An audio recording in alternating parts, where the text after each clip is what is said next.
Okay, we're going to try to just record this and see how it works. Streaming is not working very well right now. Anyway, so I was watching the video that we streamed live a little earlier, and I thought I would make a second video that would go into some of the more technical details of how the Fed injects all this liquidity. Again, to reiterate from last time, the point of all this, the point of the Fed's action is to stabilize prices, to stabilize real purchases of goods and services. It's not really about stabilizing the quantity of money. Again, um, it's flexible, trying to stabilize something else. So to illustrate how that works, I've got a couple of things I'm going to show you here. First is some fictitious balance sheets that I've sort of mocked up in Excel. And then the second thing is I'm going to actually take you to the Federal Reserve's data and show you this happening for sort of on the actual balance sheets, if you will. So let's go ahead and do that. We're going to go to that here. So just move stuff around here a little bit. So here I've created a couple of fictitious little balance sheets. The first of these is sort of a Fed style situation, and the second one's sort of a generic bank. I'm just going to put these back to sort of where they were a moment ago before I explained all this stuff a few minutes ago. So on the Fed, we see on the asset side, we see Treasury debt. So this could be, this is U.S. government federal debt. Say they started with 100,000 there. It's much larger than that, as we'll see in just a little bit. And then the liabilities that they bail against, amongst other things, is the currency in circulation. So this is all this is the currency that you and I are carrying around, with us. Then moving over to Bank B, we have sort of a fictitious balance sheet here. We've got a bunch of demand deposits. These are just deposits of regular people like you and me. 5 different customers here. We've got equity, which is a story for another day. We've then got reserve requirements, which these are sort of financial resources that the bank is required to keep on hand as a matter of law. Again, a story for another day. We've got a series of loans here that the bank has made. We then have some excess reserves. These are financial resources that the bank has that it's not lending out, it's not utilizing fully for whatever reason. And then finally we have Treasury debt. So the bank is also sitting on some federal government debt as an asset.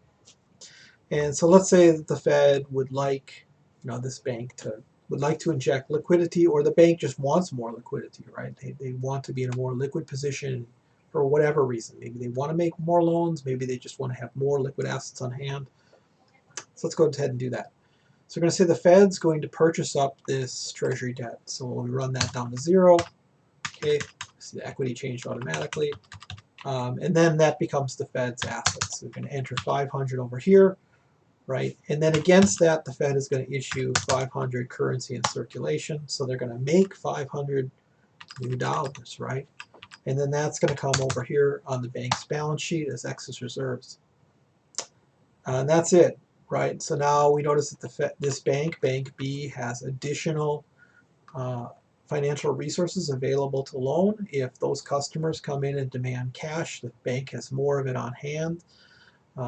We notice that the total value of the banking balance sheet hasn't changed, only its nature has changed.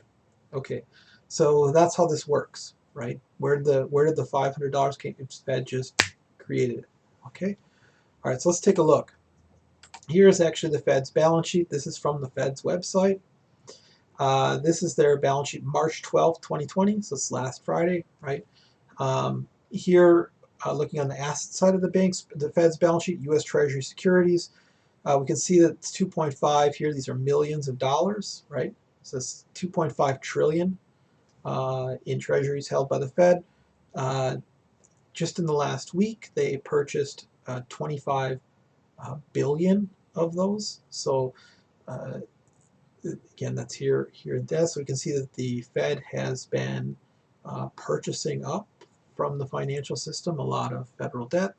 If we just scroll down here a bit, on the liability side, currency in circulation. So the Fed last week pumped $10.5 billion of liquidity into the financial system. Again, Where did it come from? It came from nowhere. Did it cause, any inflation? No. Indeed, the Fed would like it if it did cause a little inflation because they're below their inflation target right now.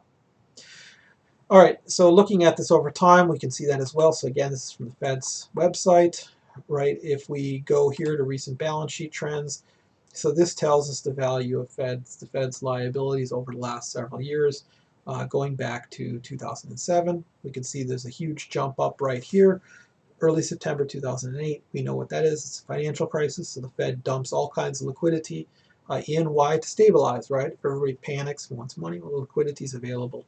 We can see that huge jump up. Then it continues its general upward trend. We see the additional quantitative easing rounds here until it sort of peaks out, right at the end of 2014. Fed maintains this position for quite some time until the end of 2017, roughly. The Fed starts reversing that. So now the Fed is removing currency from the economy and continues to do so again until September of last year when they reversed that trend. It starts this upward trend, and that's continued through the current day. If we zoom this in a little bit to a 3-month type operation, we can see this general upward trend over the last several months, but this big spike up begins here at the end of February. So this is the Fed beginning to inject a bunch of liquidity into the financial system in anticipation of where we are now, and they will continue that. They're ramping that up now even further. And so that's how that works, how it looks in the data. Again, this is all, this is published, right? It's not top secret. You don't have to be an economist to get on this. Just go to the Fed's webpage. All that information is freely available to anybody. So I hope you found this useful. That's how this stuff works. We'll sign off now, and we'll see you another time. Take care. Stay safe out there.